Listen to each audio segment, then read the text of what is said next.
So, let's go to the Word of God. Are you ready? So, let's open our Bibles to John chapter 10, verse 11. And may I invite everyone to stand up and read the scripture.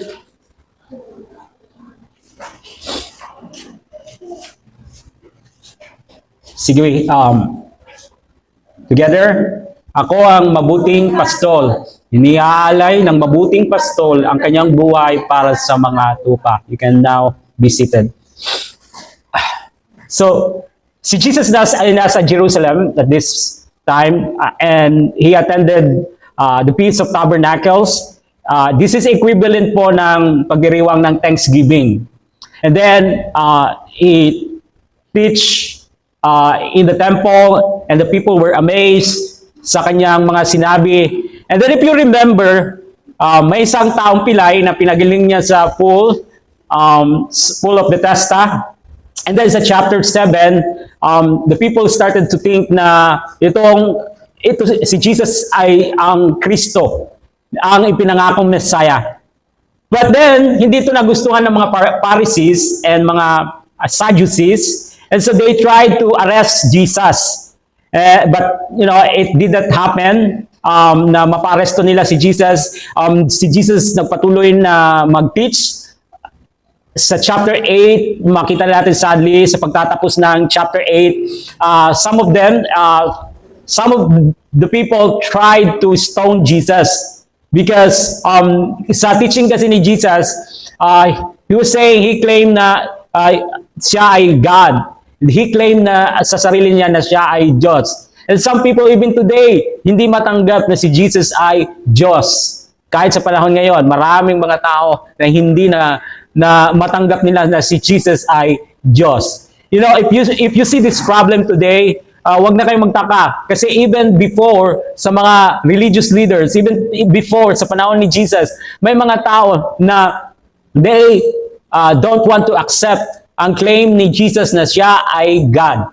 So, now, as we continue sa sumunod na chapter, ang tension ay lalong tumindi nang si Jesus ay gumawa ng isang bagay na hindi acceptable sa mga religious leaders. Pinagaling niya ang isang lalaking blind sa araw ng Sabat.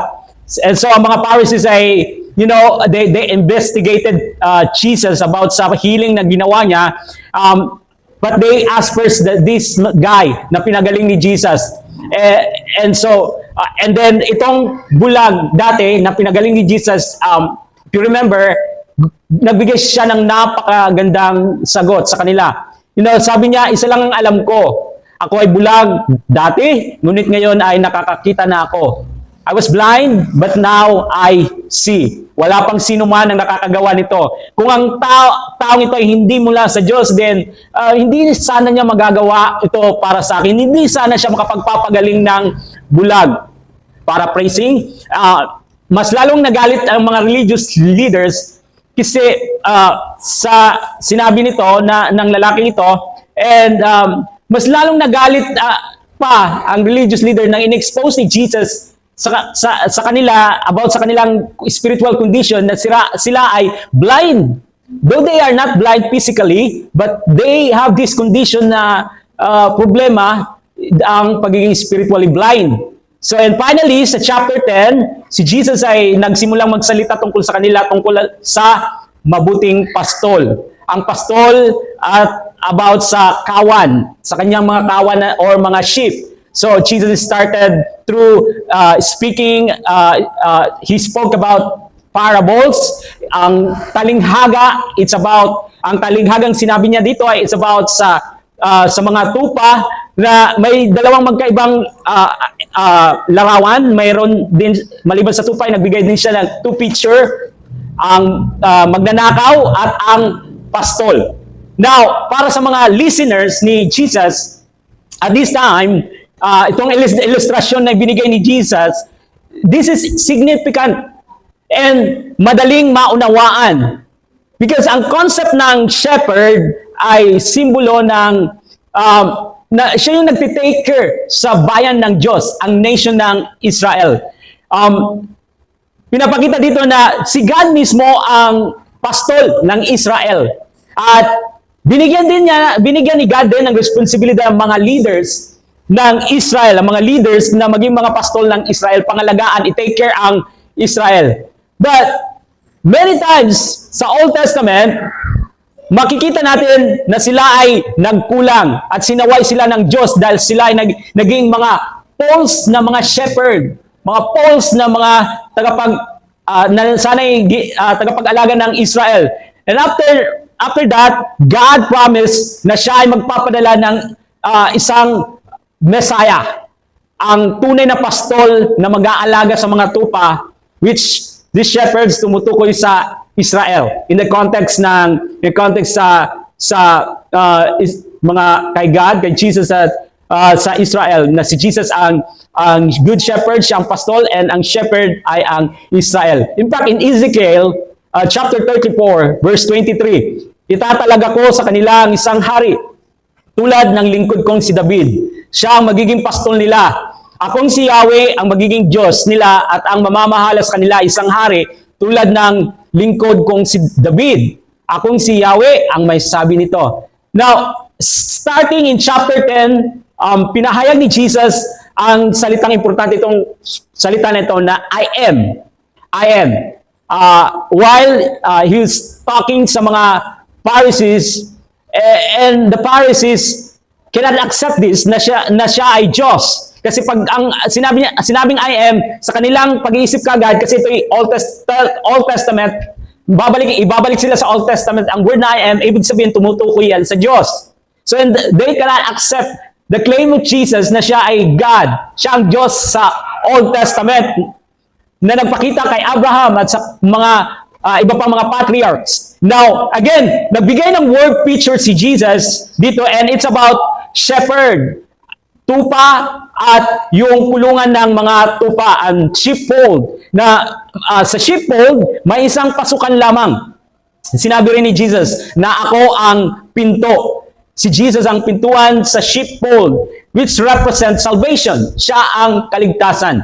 Now, nagbago ang position from the door into sa pagiging patungo sa isang pastol, na kung saan nakapokus ito sa higit sa relationship, nakapokus ito sa relasyon ng pastol at tupa. So sinabi ni Jesus, ako ang mabuting pastol. Kaya naging hindi lamang position bilang door, ngunit maging sa pastol rin sa mga tupa bilang tagapagbigay, tagapagpangalaga, tagapagtanggol ng mga tupa. Ang pastol ay kilala sa pagiging loyal sa kanilang mga tupa, and they even give sacrifice para sa kanilang mga tupa. Interesting din kasi nang sinabi niya na akong pinto and then ako ang pastol, sa panahon nila kasi ang pastol ay minsan natutulog mismo doon sa pintuan na para bantayan ang mga tupa niya.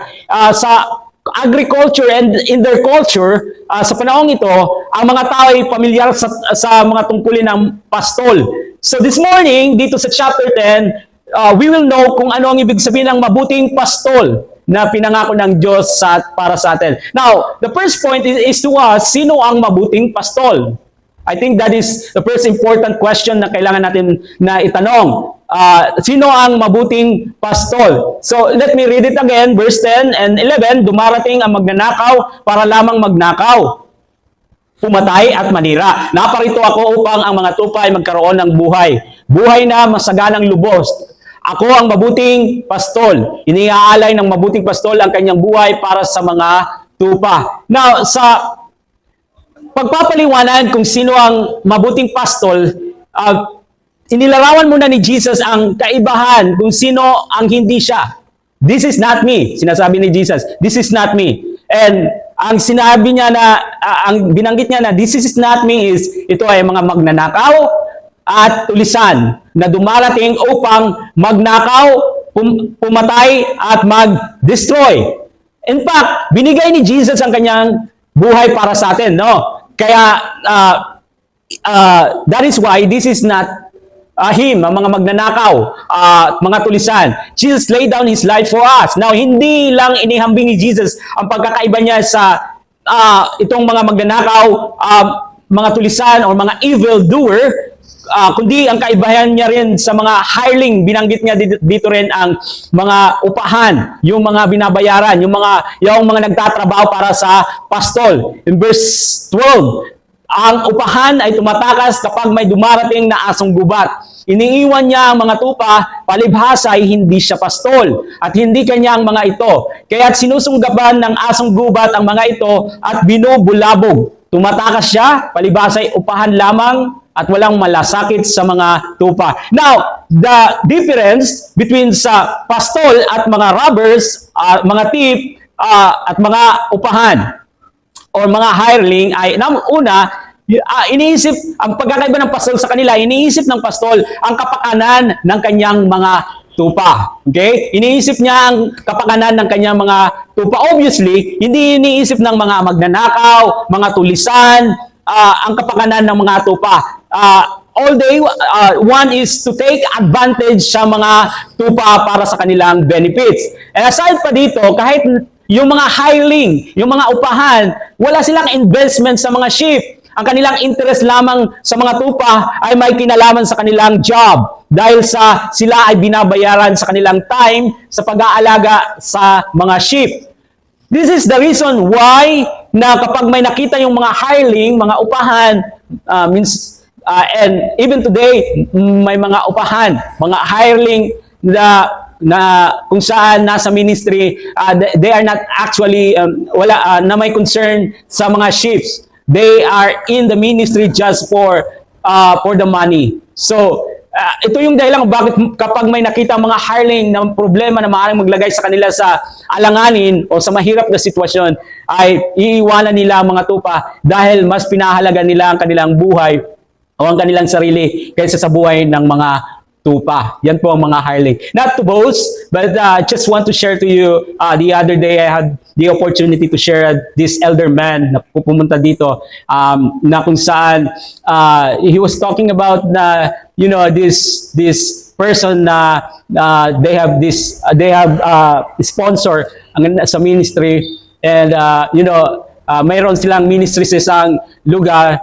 They gave up that place because mayroong mas magandang place and may sponsor sa ministry na na makakatulong sa kanila. And I shared to them about my story, the goodness of God, about the story, what God has put in sa aking puso, and I told him about nakaka-relate ako when it comes sa sitwasyon na yan, but praise God for the wisdom and for the discernment, because sabi ko nga sa inyo, nabanggit ko na ito, na I would gain benefits, magandang benefits kung pumayag lamang ako na ministry ito ay palitan sa ibang pangalan, and I would be under sa umbrella na hindi na ng Youth for Christ, and I would get a good support sana, but sa conviction ng Banal na Espiritu, this is not what God wants me. I'm not in the ministry for the sake of benefits. I'm in the ministry because I was called to serve in the ministry. And I believe na ang Panginoon, He will provide sa lahat ng mga pangangailangan ko, because He is the one na naglagay sa akin, tumawag sa ministry. Even though there are times na hindi sapat yung allowance namin, but God is still good. Wala pa ang problema na hindi niya binigyan ng solusyon. So, sabi ko hindi ako pumayag because, hindi ako hireling, hindi ako bayaran sa ministry. I am here para, sa Panginoon, hindi ako nandito para i-please ang sino mang tao. Amen? So, that's the lessons that I want to share with you. When you are serving para sa Panginoon, walang iba na dapat na i-please sa buhay natin, kundi ang Panginoon. And, serve God faithfully, even there are times na may mga problema, may mga needs na hindi pa napoprovide, continue to trust God. Amen. So again, that's the difference between sa mga hirelings at saka sa tunay na mabuting pastor. Ngunit again, may pinagkaiba ang mga shepherd sa mga robbers, sa mga thief at mga hireling, dahil ang shepherd, they own the sheep. They own the sheep. Ang treasure ng pastol ay ang kanyang tupa. Ang kagalakan ng pastol, ang karangalan ng pastol, ang kayamanan ng pastol ay ang kanyang mga tupa. This is the reason why na sinabi ni Jesus sa parables niya sa Luke chapter 15 verses 1 to 7 na pansamantalang iiwanan niya ang 79 na mga tupa at susunduin niya ang isang tupang nalihis ng landas. So, ang bawat sheep ay mahalaga sa kanya. Sa panahon ito, in their culture, ang pastol ay nabubuhay. I said it earlier, na ang pastol ay nabubuhay, natutulog, and they spend a lot of time sa pag-aalaga sa kanyang mga tupa. Kaya sa buhay natin, this is the question. Church, this is the question that we need to examine sa ating mga sarili. Sino ang iyong pastol sa buhay mo? Sino ang aking pastol? To make it personal, let's ask ourselves, sino ang aking pastol? Ganito ba ako inaalagaan ng aking pastol? Ang tanong ay hindi kung mayroon tayong pastol, kundi sino o ano ang ating pastol sa buhay natin. Alam nyo, every person ay may sinusunod na, whether isang tao na, they believe that this person na aalagaan sila ng lubos, poprotektahan sila ng lubos, and they will be strengthened through this person. Lahat tayo naghahanap ng isang bagay or perhaps isang tao na magbibigay sa atin ng abundant life. This is what we dream. This is what we want. Abundant life. Masaganang buhay. And so sinabi ni Jesus, you notice, ako ang mabuting pastol. Iniisip ni Jesus, church, iniisip ni Jesus ang kapakanan mo. In fact, ang katunayan pa nga is, inihalay niya ang kanyang buhay para sa iyo. You know that. He loves you. Mayroong siyang pakialam sa iyo. He take care of sa'yo, he takes care of you, and He loves you. In contrast sa mga magnanakaw, mga robbers, mga hireling, wala silang pakialam sa'yo. Wala silang investment. Wala silang binigay. Kaya kapag dumating ang mga trials, mga pagsubok, wala silang pakialam sa'yo. All that they care is their self. Pag dumating ang mga trial. Kaya sa mga Bible study leaders, sa mga humahawak ng Bible study, make sure na sa inyong mga grupo is you really take care of the sheep. May pakialam kayo, may concern, because hindi dapat na ang isang pastol or isang leader na kung saan ang nakapokus palagi sa problema niya sa sarili niya. Amen? Yung pinagkatiwala sa iyo ang mga tupa. And sometimes I'm careful to share my problems sa mga tupa. Kasi, they have problems then. Tapos, I'm careful. What I mean is by that is, nakapokus sa mga problema and natabunan ang Diyos sa mga problema mo. What kind of shepherd is that? What kind of leader is that? Na puro problema ang sinishare at ang Diyos ay natatabunan na ng mga problema. Nakita nyo? We cannot lead the sheep like that. Sila nga may problema na, tapos ikaw puro problema yung share mo, tapos ang Diyos natabunan na. Be careful. Be careful. Na nagiging frontline sa buhay mo. Ikaw pa naglilid, tapos ang napopront ay ang problema mo, ang Diyos natahuban. Be careful. Okay? So, lahat ng iba pang maaaring maging pastol ng buhay natin o mga bagay dito sa mundong ito, walang makapagbibigay ng lubos na pagmamahal sa atin. Everything is temporal. Ang mga makamundong bagay, and even yung approval ng mga tao, palakpak ng tao, hindi makakapagbigay sa iyo ng lubos na pagmamahal, kahit ka pa makatanggap ng maraming parangal, palakpak. But you cannot find love in that. Tunay na pagmamahal. Kahit pa sa, sa mga again, reward ng tao, palakpak, approval. In fact, you notice, tayo pa nga nag-i-invest sa mga bagay na ito, pinaghihirapan natin. Tayo nag-i-invest. Ngunit ang mabuting pastol na may pakialam sa atin, siya nag-invest sa buhay mo para sa iyong kapakanan. Nakita ninyo? So, now, ang isa pang pagkaiba ng mabuting pastol sa mga binanggit dito, in contrast sa mga magnanakaw, sa mga tulisan, sa mga hireling, is kilala tayo ng ating mabuting pastol. Kilala ka niya. And so, verse 14, you notice, ako nga ang mabuting pastol. Kung paanong kilala ko ng Ama at siya'y kilala ko, gayon din naman, kilala ko ang aking mga tupa at ako na may kilala nila. At iniaalay ko ang aking buhay para sa aking mga tupa. So, kilala tayo ni Jesus, same as, sa way na kilala niya ang Ama, nakikilala ni Jesus ang Ama, kilala nila ang isa't isa because they are one God, di ba? One Godhead. And after that, sinabi ni Jesus, kilala ko ang Ama, kilala niya ako, kilala nilang isa't isa, and I know you. I know you too. Kilala ko ang aking mga tupa sa same na pagkakilala ko sa ganitong paraan na kung saan, kung kilala ko ang Ama, kilala ko ng Ama, kilala ko rin ikaw. Alam ko ang lahat sa buhay mo, kilalang kilala kita. And, you know, the wonderful thing about sa Kanya na dahil sa kilala niya tayo is pinahalagan niya tayo. Pinahalagan niya ang relationship niya sa atin. So, Jesus knows everything sa atin. Kahit yung pinaka nakakahiya, pinaka naisip mo hindi maganda na part ng iyong buhay. But despite of that, God loves you, Jesus loves you. And ulitin ko, in fact, binigay niya ang kanyang buhay para sa atin. So, remember, nang nasa kasalanan tayo, Jesus loves us. Hindi mabilang kanyang pagmamahal sa iyo. And alam mo, na higit sa lahat ay nung inialay niya ang buhay niya para sa iyo. Again, He knows you well.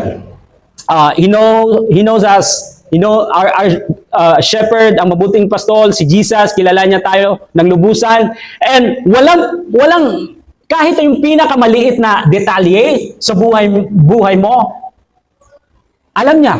Walang bagay na hindi lingid sa kanya. Whether good or bad.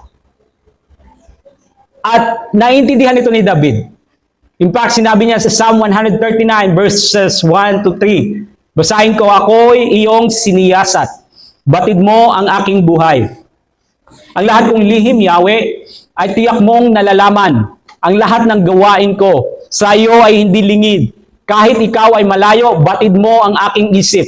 Ako'y iyong nakikita. Gumagawa o hindi man, ang lahat ng gawain ko ay pawang iyong nalalaman. So, sa madaling salita, alam ng mabuting pastol, every detail ng buhay natin, whether pain, suffering, takot, worries, or whatever.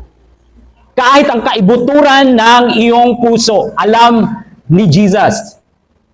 Ngunit, despite of all this, you know, from the experience na sinasamahan ka sa bawat pinagdadaanan mo sa iyong buhay, sinasamahan ka ng mabuting pastol. This is our good shepherd. He loves you so much. Kilalang kilala ka niya. Walang maitatago. Alam niya kahit ang mga sikreto mo. And another thing na ginagawa ng mabuting pastol. Second point is, ano ang ginagawa ng mabuting pastol? Anong ginagawa? Kanina, sino ang mabuting pastol? Now you know the answer, tama? Sino ang mabuting pastol? Sino? You still don't know kung sino ang mabuting pastol? Sino ang mabuting pastol? Let me hear, church. Sino ang mabuting pastol? Okay? Let's move on kahit mahina. Ano ang ginagawa ng mabuting pastol? Let me read sa verse 15. At iniaalay ko ang aking buhay para sa aking mga tupa. Anong ginagawa ng mabuting pastol? Iniaalay niya ang kanyang buhay. So what does it speak? What this phrase speak? It speaks about sa cross. Diba? Sa cross. Na kung saan ibinigay niya ang kanyang buhay para sa iyo at para sa akin. Ito ang magiging pinaka-last sacrifice niya ng mabuting pastol. However, ang good news ay hindi lamang na nag-alay si Jesus ng kanyang buhay para sa atin. Hindi lamang ito tungkol sa mabuting pastol na nag-alay ng kanyang buhay para sa atin. But kabilang sa mabuting balita ay bumangon siya mula sa libingan at ang mabuting pastol ay nabubuhay ngayon. Hindi siya patay kundi buhay. Praise God. Kung praise God, kung mayroon kang relasyon sa Kanya, sa buhay na Savior, kay Jesus Christ, na kung saan siya na yung personal na mabuting pastol mo sa iyong buhay. So, si Jesus, as a good shepherd, you know, na ang kabutihan palagi ang kanyang ninanais sa iyong buhay. Sa kanyang mga tupa, kabutihan palagi ang hangad niya. Ang responsibilidad po ng pastol ay protektahan ang mga tupa kung kinakailangan na iaalay niya ang kanyang buhay. So, if you remember, sabi ni David sa Psalm 23, ang Panginoon ang aking pastol. The Lord is my shepherd. Sa paglalarawan sa Diyos bilang kanyang pastol, sinabi ni David sa verse 4, dumaan man ako sa madilim na libis ng kamatayan, wala akong katatakutan, pagkat ika'y aking kaagapay. Ang tungkod mo at pamalo, aking gabay at sanggalang. So, kahit pa, sabi ni David, kahit pa nasa madilim na libis tayo ng kamatayan, kapag ang mabuting pastol ay nasa atin, kapag kasama mo ang mabuting pastol, basically sinasabi niya, hindi mo kailangang matakot. Kahit pa sa kasamaan, hindi mo kailangang matakot. Ang mabuting pastol ay handang proteksyonan ka, i-encourage ka kung kinakailangan. And ginagawa niya ito gamit ang kanyang rod and staff. Diba? You remember, your rod and staff, they comfort me. Ang rod o pamalo ay maaaring isang maliit na pamalo tulad ng isang piraso ng kahoy. Diba? Yung parang patpat, parang stick. Habang ang staff ay tungkod, ang baliktad, ang tungkod, yung patpat, yung mahabang patpat na may kawit.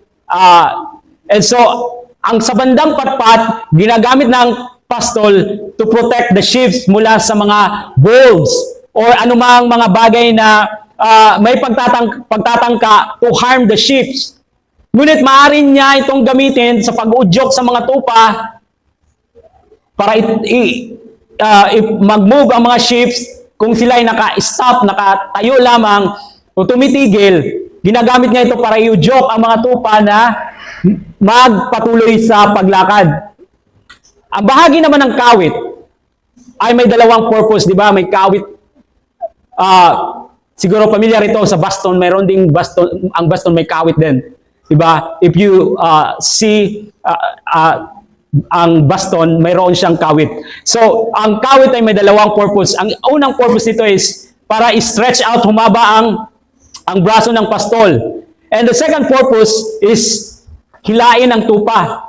Hilain ang tupa kapag nalilihis ng daan. Gagamitin niya ang kawit, gently, ilalagay niya sa liig. Oy, nalilihis ka ng landas. Kakawitin niya ang liig gently para hindi lumihis ng landas. Gusto niya, ang gagawin niya ay ibabalik niya sa kawan, sa grupo ng mga tupa. And parehong ginagawa ito ni Jesus na ating mabuting pastol. So he knows us, mahal niya tayo, gagawin niya ang lahat na makakabuti para sa atin. He protects us mula sa mga panganib, sa mga anumang bagay na maaaring makapag-harm sa atin. Ini-encourage niya tayo kapag tayo ay nagiging stagnant, nalilihis ng landas, pumupunta na tayo sa maling direksyon. Ito yung gagawin niya sa atin. So again, ang relasyon ng pastol sa tupa ay mayroong responsibilidad. Now, as a sheep, tayo ang mga tupa. You know, ang sheep ay hindi lamang na para sa mga yung representation ng sheep, 'di ba sinabi ko kanina tumutukoy sa Israel, pero na-extend, makikita natin na may iba pang siyang tupa at tayo yon na mga Gentile na napabilang sa kawan ng Diyos, bilang mga tupa ng Diyos. So, now, ang pangatlong tanong is, ano ang kailangan na gawin ng mga tupa? Verse 16, meron akong iba pang mga tupa. Take note, sinabi dito, meron akong iba pang mga tupa na wala pa sa kulungang ito. Kinakailangan sila ipasok ko rin at papakinggan nila ang aking tinig. Sa gayon, magkakaroon ng isang kawan na may isang pastol. Dahil dito ay minamahal ako ng Ama sapagkat iniaalay ko ang aking buhay upang ito'y kunin kong muli. Walang makakakuha ng aking buhay. Kusa ko itong ibinibigay. So, namatay si Jesus hindi dahil sa ginawa ng mga Romans na siya pinako sa cross, di ba? Naalala niyo sa isa sa mga 7 last words ni Jesus is, into thy hand I commit my spirit. So, siya may control sa kanyang buhay at siya may control din na ibalik ito dahil nga po siya ay Diyos. So, again, basahin ko. Dahil dito'y minamahal ako ng Ama sapagkat iniaalay ko ang aking buhay upang ito'y kunin kong muli. Walang makakakuha ng aking buhay. Kusa ko itong ibinibigay. Mayroon akong kapangyarihang ibigay ito at mayroon akong kapangyarihang kunin itong muli. Ang utos na ito'y tinanggap ko mula sa aking Ama. So, ano ang kailangan natin gawin bilang mga tupa? Una is magtiwala sa ating pastol. Palaging magtiwala sa ating pastol. Ang tupa ay may pagkakaiba sa mga wild animals. Hindi sila mga wild animals. Hindi sila katulad ng ibang mga hayop na independent. Dahil ang chiefs ay palagi silang nakadepende sa kanilang tupa. When it comes sa pag-alaga, protection, and guidance. Palagi nakadepende. Minsan yun pa nga, pag kumakain sila, sige lang, kain sila hanggang sa lumobo ang kanilang tiyan. Kapag hindi sila sinaway ng pastol, patuloy silang kakain. Minsan tatalon sila, maaari silang tumalon sa tubig dahil sila po ay minsan mga foolish, hindi nag-iisip ba ng tama. Tatalon sila sa tubig. Yan, kailangan nila ng pastol na kung saan na sila, ang pastol maggagabay, magpo-protect para hindi mapahamak ang tupa. And that's what we are, di ba? It speaks about us. Minsan, na may mga foolish things na nagagawa natin and we need the shepherd sa ating buhay na gabayan tayo. Ingatan tayo. And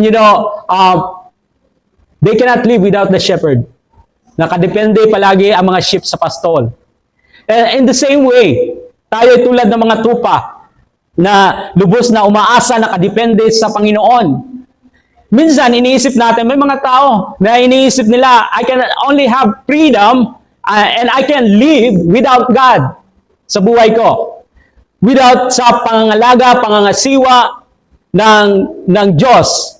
Nung wala ang Diyos sa buhay, malaking pagkakamali ito. Nagkakamali ka. We need God. We need our shepherd. Kailangan natin siya at kailangan natin magtiwala sa Kanya. Kailangan natin nakadepende palagi sa Kanya. Amen? So, magtiwala. Pangalawa is manatili sa sheepfold, sa kawan niya. Ang kawan, this is yung kabuuan ng lahat ng mga tupa ng pag-aari ng pastol. Sa verse 16, sinabi ni Jesus na may ibang mga tupa sa kanyang kawan na hindi pa naipapasok. Inisip ng mga Pharisees kasi, in their times, sa pag-iisip ng mga inaakala ng mga Pharisees na ang Messiah ay para lamang sa bansang Israel. But hindi nila na-get na ang katotohanan na si Jesus ang Messiah, kundi hindi rin nila na-gets ang katotohanan na ang kaligtasan ay si Jesus, and hindi rin nila na-gets na si Jesus ay para sa lahat ng tao at hindi lang para sa Israel.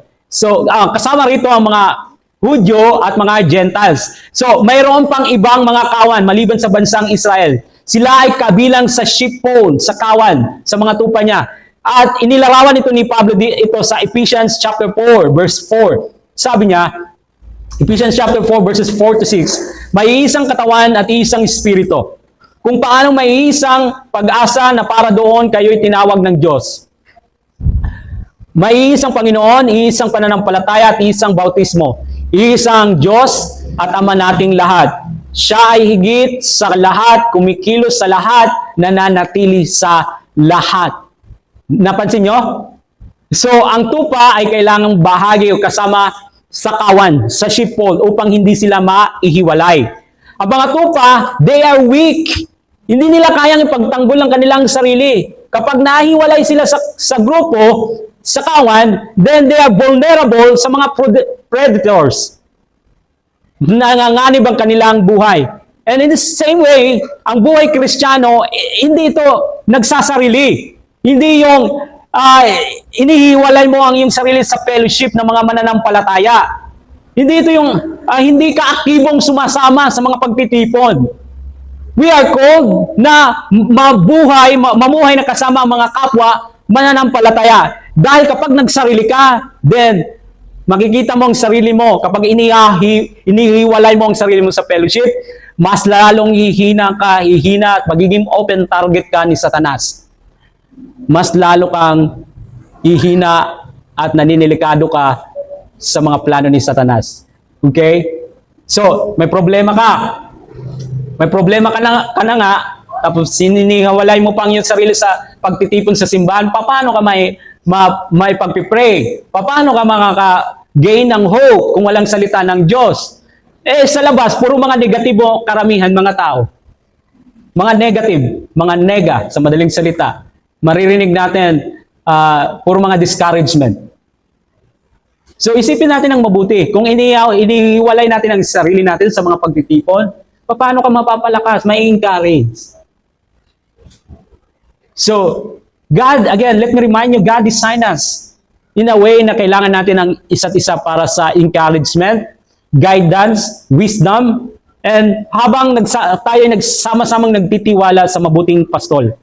Now, let me close by application. Obviously, ang una ay magtiwala tayo sa kanyang guidance.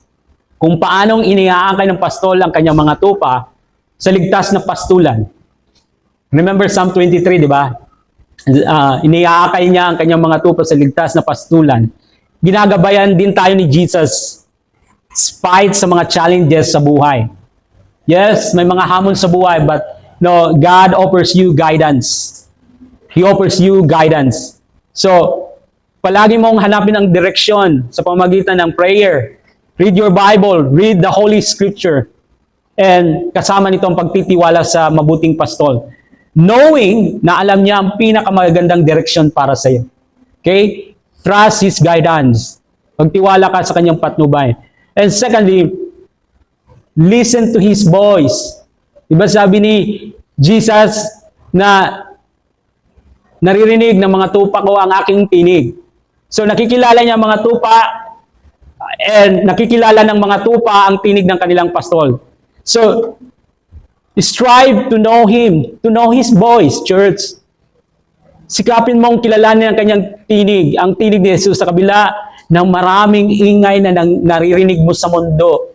Maraming distraction, maraming ingay.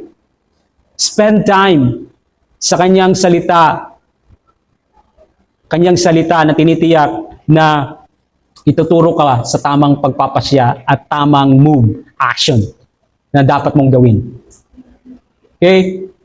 Try to listen to His voice. In fact, strive to listen. Okay? So, pangatlo, ask for His protection. Pinoprotektahan ng mabuting pastol ang kawan mula sa panganib. Kung nakakaharap ka sa takot, pagkabahala, sa anumang nangyayari sa buhay mo, kawalan ng assurance, remember, si Jesus ay nag-o-offer sa iyo ng safety at security.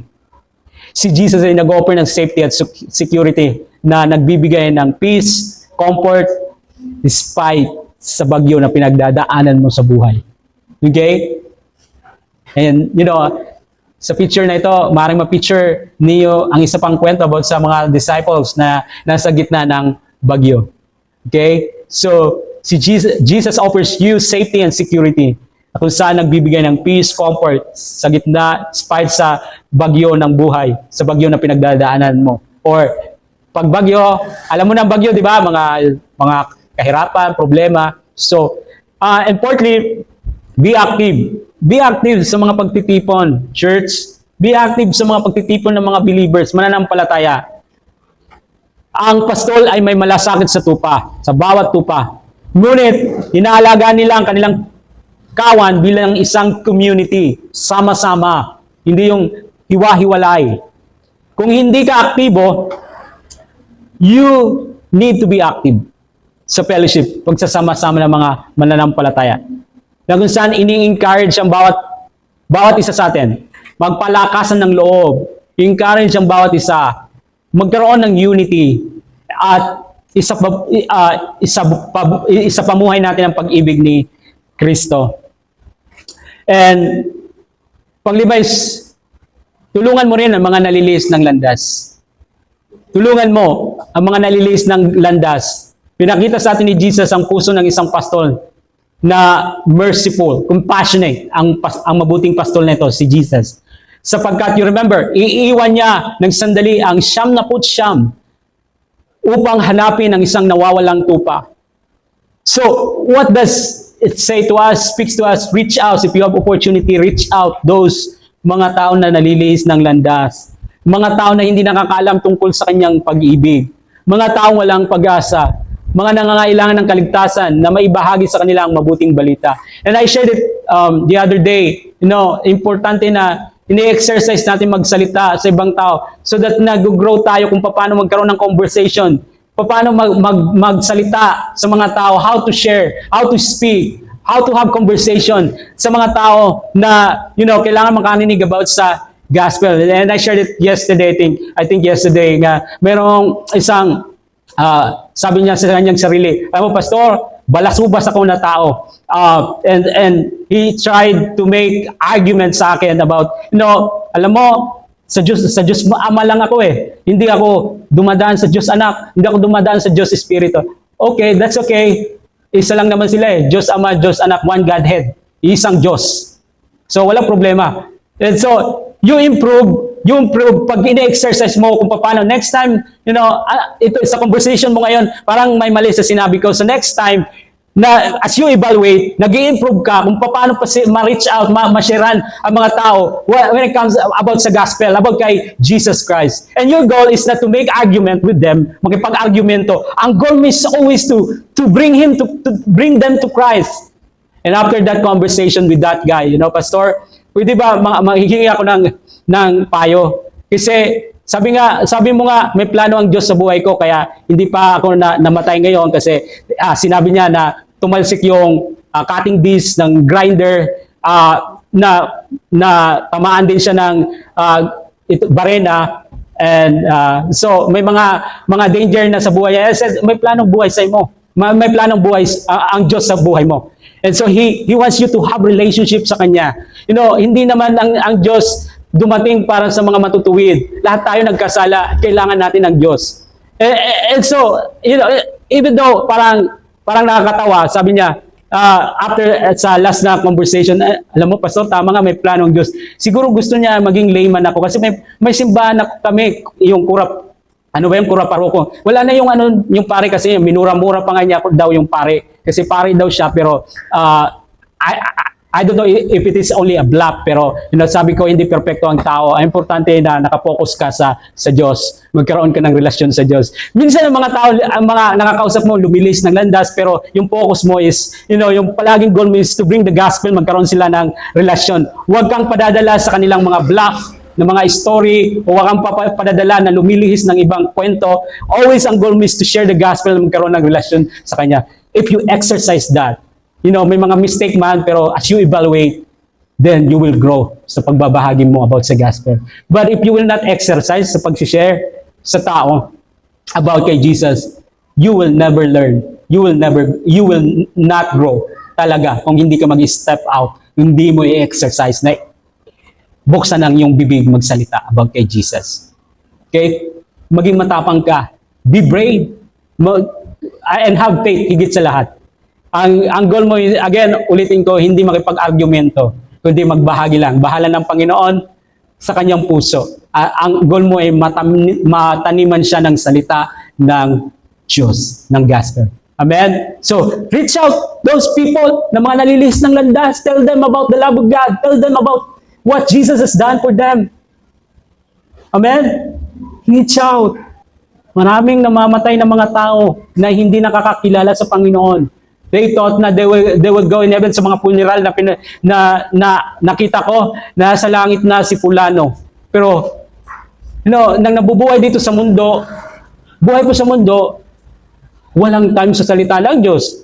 Walang time sa fellowship. And they don't even, serve God. Or, higit sa lahat, you cannot notice na may relasyon sila sa Diyos. Paano mo nalaman, Pastor? Of course, you will know that the life, you will know, may mga patunay, ang fruit of the Holy Spirit makikita mo sa kanyang buhay. Okay? So, again, reach out those people na mga nalilihis ng landas. Because katulad ng pagmamahal ni God sa iyo, mahal din sila ni God. Naaawa din siya sa kanila. Okay? And He wants to give the, precious gift na natanggap mo, i-extend din sa kanila, maibigay din sa kanila. Amen? So, every one of us has own shepherd. Church, every one of us has own shepherd. Every one of us has someone or something na naglilid sa buhay natin at gumagabay sa ating buhay. And perhaps sa ibang mga tao, sa ilan ng mga tao ay isang person. Tao ang kanyang ang kanyang pinupukusan, and kapag nagpalpak ang tao and so siya rin ay babagsak. Pero some ay prinsipyo na salungat sa salita ng Diyos. I know sa aking sarili na prinsipyo na pinasa sa akin bago pa ako nakakilala sa Panginoon, karoon ng relasyon sa Diyos ay reliyon. Kung ano ang kinagisnan mong reliyon, diyan ka dapat mamatay. Yan yung prinsipyo ng mga lolo-lola ko, mga magulang ko. Pero when I met Christ, ang gusto niya pala sa akin is relationship. And that's what we want to share sa iba. I-promote sa iba. Relasyon, hindi religion. Palagi kong pinapaalala sa inyo, church. Palagi niyong ilid ang tao na magkaroon ng relasyon sa Diyos. And perhaps some people, yung shepherd nila, yung naglilid sa kanila, is addiction to something na later on na magdudulot sa kanila ng distraction, kapahamakan. I don't know kung anong nagli-lead sa iyo, nagagabay sa iyo na kung saan nagiging addict ka na sa bagay na yan. Okay? And for most people, ito yung common. Ang pastol nila, sarili mismo nila ang kanilang pastol. Nais nila na patakbuhin ang kanilang buhay sa sarili nila. Walang makikialam, walang nangunguna. Ako ang masusunod sa buhay ko, ako ang pastol sa sarili ko. Napansin nyo sa karamihang tao? And I noticed that because ganyan din ako nang wala pa sa Panginoon. And there are times, na I confess to God, there are times na I fall into that trap, in that sin. Lord, forgive me na napapangunahan kita, ako ang nasusunod. But the question is, sino ang pastol mo ngayon? Examine yourself. Sino ang pastol mo? Anong uri ng pangangalaga ang binibigay sa'yo ng pastol na yan? Na mayroon ka? Does it leads you or pinapatnubayan ka ba sa direksyon ng pinagpala na buhay o magulong buhay? Pinapatnubayan ka ba ng pastol na yan sa landas ng katwiran o sa landas ng kasamaan?